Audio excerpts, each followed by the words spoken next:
Ed and the Secret of the Clock. One morning, the village clock stopped ticking. Without the clock, nobody knew what time it was,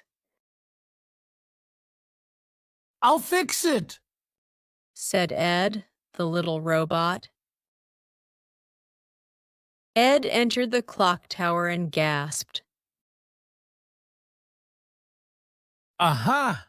This gear is stuck. Ed exclaimed. Let's fix it together, said the villagers.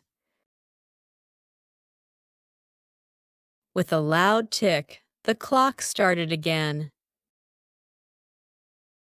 Each gear helps the others move. Time helps us live together. Life returned to normal, tick by tock. Thank you, Ed. And from that day on, the clock ticked perfectly.